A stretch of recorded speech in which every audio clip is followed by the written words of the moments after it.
成功的人和只是继续努力工作的人最大的区别就是杠杆思维。所谓的杠杆就是放大你所能做的事情的效果。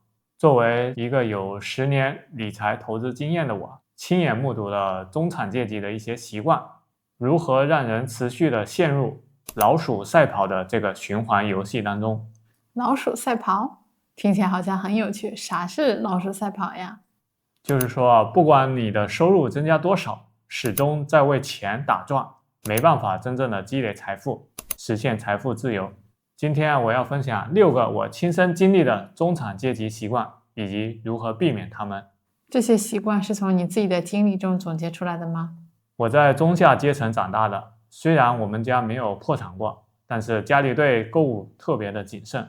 我妈妈总是货比三家，等到打折或者现在的所谓的双11才买东西。那你拿到你的第一份工资时一定很兴奋吧？当时我拿到我的第一份工资，我觉得我终于成功了。我做的第一件事情就是去买了一个30块钱的哈根达斯，因为在我们长大的环境里这就是奢侈品。那周之后我又买了几次，这让我意识到了中产阶级的第一个习惯：生活方式的膨胀。我觉得也蛮常见的呀，你收入增加了，肯定就会想要让你的生活有点改善，有什么问题吗？问题就在于大多数中产阶级都是随着收入的增加，然后增加支出。也许你收入增加，你就决定贷款买辆新车，换大一点的房子，开始买有机的食品。但是当你开始花掉所有额外赚到的钱，你永远都不能积累到足够的财富。听起来好像确实是个隐形的陷阱有一位知名的投资人说过，有3种最有害的上瘾，一种是赌博，另外一种是超前消费，第3种是月薪。因为最终你都会成为自己工作的囚徒。那怎么避免这种情况呢？唯一的方法就是准确的知道你应该花多少钱，存多少钱。一般有一个原则，50%、30%和20%。50%就是把你的收入50%用于基本的生活支出，比如说房租、食物、水电。30%用于你想要的东西，比如说旅游、娱乐。然后最后20%用于储蓄。比如说你现在一个月工资12000，那么6000块钱就是基本的生活开支，3600块钱就是属于你个人的开支，然后拿出2400块钱用于储蓄和投资。这只是一个起点，你可以根据自己的个人情况来调整这个方案。说到存钱，那你讲一下之前一个出车祸的经历吧。2016年的时候我遇到了一个多车追尾的一个事故。我把车拉到了修理厂，然后修理厂说修车需要8000块钱。我当时立刻就陷入了一场恐慌，因为我不知道怎么拿出8000块钱来修车，但是我必须修因为当时我在休假，2周后我就要回到单位去了。那最后怎么解决的？恐慌大约10分钟吧，我突然想起我有一笔应急的资金，这就让我意识到了第2个中产阶级的习惯：没有储备应急资金。应急资金是什么？要存多少？所谓应急资金就是为了解决紧急情况而准备的现金。这个现金不是用来聚会旅游或者深夜点外卖用的，只有当你的生活真正陷入困境时，比如说你的房子漏水，或者你人在外地遭遇到紧急情况，有了应急资金你的精神上就没有那么强烈的压力了。那具体要存多少呢？这个很简单，打开 Excel 表格记录你每个月所有的月度的支出，房租、水电、房贷、账单，把这些支出列出来之后，算一下你每个月要花多少钱，然后你的应急资金就是3到6个月的基本支出。比如说你每个月的支出6000块钱，那么应急资金大约就是36000。我觉得一开始要存到这些钱也是不可能的，但是我发现最有限的存钱方式就是财务自动化。研究表明只要你实现财务自动化，就能帮你轻轻松松多存3.8倍的钱，因为一切都是自动化的，你不用考虑它。这是我多年使用的策略，让我能控制住钱，而不是被钱控制。财务自动化听起来好像还蛮重要的哈，怎么做呀？关于如何实现资金自动化，我在后面的课程会详细的教大家。不过在这之前，让我们来先看另外一个重要的习惯吧，那就是中产阶级往往忽视合法避税。避税，很多人可能会觉得是不是富人才需要避税，他们才有足够高的收入？关于税收这件事啊，生命中只有2件事是确定的，死亡和税收。虽然我们每个人都必须交税，但我发现中产阶级往往在交税的时候没有积极的思考如何合法的节税。那普通的上班族也有节税的空间吗？当然了，虽然说个体户啊更容易做到这个节税，但这并不意味着上班族就没有办法了。最简单的方法就是参与个人养老金的计划，把钱放到这个账户里面就可以抵税了，这都是完全合法的避税的方式啊。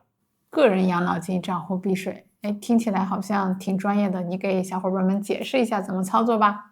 当然，这里如果要详细说的话有点长，你可以私信我，我非常乐意详细的解释。不过现在让我们继续看看下一个更重要的习惯吧。你之前好像跟我说过哈，2012年那一年是你最快乐的一年。对，因为2012年我大学毕业了，不是因为我作为我们家族的第一代大学生完成了重要的里程碑，当然这值得肯定，而是因为我终于把所有的学习都完成了，我不用再学习、读书、考试了。听起来好像有点不太对呀。没错，这就是第4个中产阶级的习惯，不理解职业资本。一个著名的管理学家提出了这个概念，就是你一生中积累的技能、才能和能力的总和，这直接影响你随时间可以赚到多少钱。能解释一下吗？就是说，如果你知道越多，能做的越多，那么你能赚到的钱就越多。用经济学的供求规律来解释，当你有高职业资本或高需求的技能，那么能做到的人不多的时候，你就自动处于能解决别人无法解决问题的位置。那么结果就是有更多的人愿意雇你，而且用更高的工资雇佣你。怎么实践这一点呀？比如说，当时我在工作的时候，每周我都会拿出2个小时来学 Python 编程。当我学会编程之后，我发现我解决问题的能力更强了。有时候一个问题需要2-3个小时才能完成，我用编程10分钟就可以解决，尤其是办公自动化这种问题。我这样做当然是为了争取晋升，或者是搞自己的副业。作为80后的我们，在我们成长过程中，我们被教导说要谦虚，要低调，只顾做好自己的本职工作就可以了。但是我发现这是很难为自己争取到升职加薪的。但是如果你额外学习了新的技能，那么这就会让你在升职加薪的时候更加有信心。听起来努力工作好像很重要哈，但是好像是不是有点还是不够啊？这就让我想到了第5个习惯。我的父母都是普通工人，他们告诉我要过好日子就要努力的工作。我也确实非常认真的对待他们的话，我努力学习，努力工作来证明自己。但是工作一段时间，我就意识到了中产阶级的第5个习惯。努力工作很重要，如果你出身普通，它能让你从起点到达一定高度。但是如果你还想到达更高的层次，你需要聪明的工作。什么叫聪明的工作呀？成功的人和只是继续努力工作的人最大的区别就是杠杆思维。所谓的杠杆就是放大你所能做的事情的效果。什么意思呀？举个例子说明一下呗。现在你想象一下，你在往一个平静的水面扔小石头，每颗石头就代表着你的努力。当石头击中水面的时候涟漪效应就是你的输出。杠杆就是可以把你的小石头变成了一块大石头，把你的影响力放大了10倍以上。这是很重要的，因为我们每个人的时间都是有限，一天只有24个小时。比如说你现在是一个厨师，你每个小时只能做出10份水饺，那么24个小时那最多就是240份，这是一个线性的增长。但富人懂得利用杠杆思维来实现指数型的增长，在同样的24小时，它可以生产出成千上万份。具体有哪些杠杆的方式啊？主要有2种，第一种就是资本杠杆，第二种就是内容杠杆。比如说在短视频开始火之前，我要教理财知识，那么我必须找一间教室，每次给一波同学讲，我就要重新讲一次。但是现在有的内容杠杆，有的短视频，我只需要录制一次，那么数百、数千甚至上万人都可以随时观看我的视频，这就是内容杠杆。不过对于普通人来说，这可能有点难。最简单的杠杆是资本杠杆，也就是投资。长期来看我们投资的回报率大概是每年 8%， 也就是意味着你的钱9年你就可以翻1倍。